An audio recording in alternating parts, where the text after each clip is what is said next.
O vento soprava forte no deserto de Moabe, e Moisés, agora com seus olhos cansados, caminhava lentamente até o Monte Nebo. Ele sabia que sua jornada estava chegando ao fim, mas sua fé permanecia firme, sustentada pela promessa de Deus. Israel acampava ao longe, e cada tenda parecia pulsar com a expectativa do que viria a seguir. O coração do povo estava inquieto, mas também cheio de esperança. Moisés subiu a montanha com passos firmes, ainda que sua idade avançada pesasse sobre seu corpo. Ele havia conduzido Israel por 40 anos de peregrinação, testemunhando milagres, provações e a fidelidade do Senhor.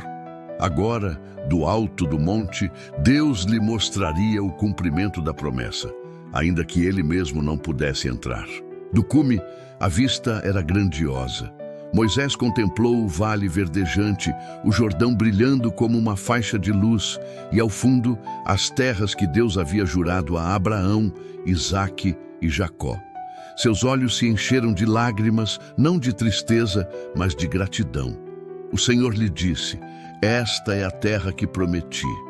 Tu a viste com teus olhos, mas não atravessarás." Em silêncio, Moisés aceitou a vontade divina. Ele compreendia que sua missão havia chegado ao fim. Cada batalha travada, cada oração feita, cada lágrima derramada tinha um propósito maior. Agora, o povo precisava de um novo líder para conduzi-los à conquista. Enquanto Moisés se despedia da visão da terra prometida no acampamento, Josué aguardava com reverência. Ele já havia sido escolhido por Deus e confirmado por Moisés diante de toda a congregação.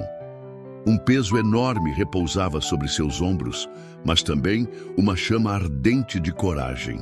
Ele seria o responsável por transformar promessa em realidade. O Senhor falou a Josué: "Sê forte e corajoso. Assim como estive com Moisés, estarei contigo. Nenhum inimigo poderá resistir diante de ti." Essas palavras ecoavam em sua alma como trovões de encorajamento. Ele sabia que a liderança não era apenas uma honra, mas uma cruz a ser carregada. Moisés respirou profundamente, sentindo a presença de Deus como nunca antes.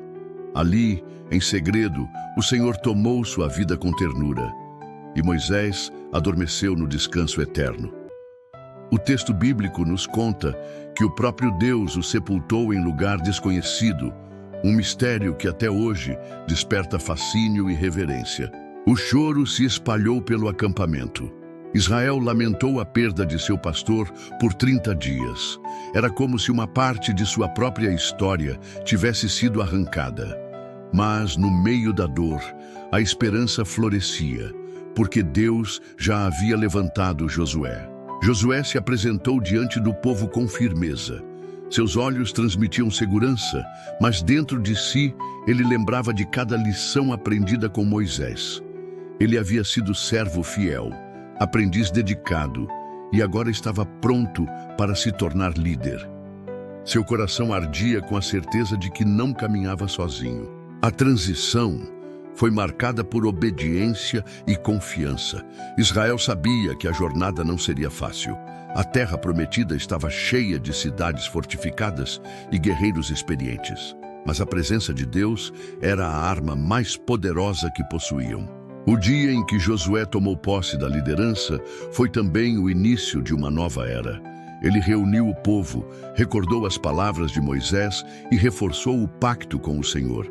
Não era apenas uma mudança de comando, mas um chamado coletivo à fidelidade. Enquanto Josué se erguia como líder, as memórias de Moisés ainda ecoavam. O homem que enfrentara o faraó, que levantara o cajado sobre o mar, que intercedera pelo povo incontáveis vezes, deixava um legado inquebrável. Josué não precisava ser igual a Moisés. Ele precisava ser o homem que Deus o chamou para ser. O povo reconheceu Josué e suas vozes se uniram em aclamação. Assim como obedecemos a Moisés, obedeceremos a ti. Essa união foi o primeiro milagre da nova liderança, uma base sólida sobre a qual o Senhor realizaria grandes feitos. O Jordão aguardava, a terra estava à vista, e o futuro dependia da coragem de avançar. Josué olhou para o horizonte com fé renovada. Ele sabia que a morte de Moisés não era o fim da história, mas o começo de um novo capítulo.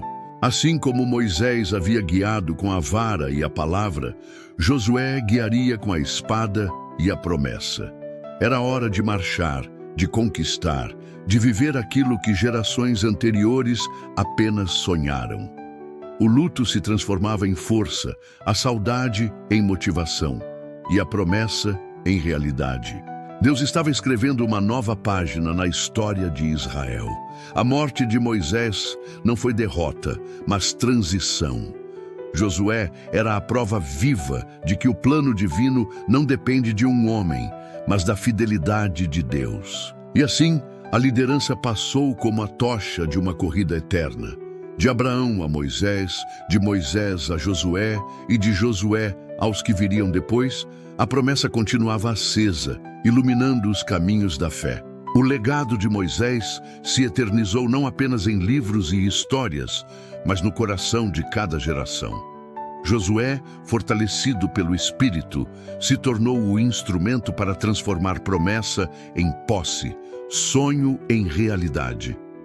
O povo, agora sob a nova liderança, preparava-se para atravessar o rio e conquistar Jericó. Cada passo adiante era também um tributo à memória de Moisés, que havia aberto o caminho. O sol nascia sobre a terra prometida, e Josué erguia os olhos ao céu, lembrando-se da ordem divina. Não temas, porque o Senhor, teu Deus, está contigo por onde quer que andares. O coração de Israel batia forte, não mais pela perda, mas pela expectativa do que viria. A morte de Moisés havia selado o fim de uma era, mas a liderança de Josué marcava o início de conquistas que ficariam para sempre na memória do povo. A promessa finalmente estava prestes a ser cumprida, e o nome de Josué, guiado pela força do Senhor, entraria na eternidade como o sucessor que transformou fé em vitória. A história seguia viva, pulsante, lembrando a cada geração que quando um servo de Deus parte, o plano divino continua. Moisés descansava, mas Israel marchava. O legado permanecia e a promessa se cumpria.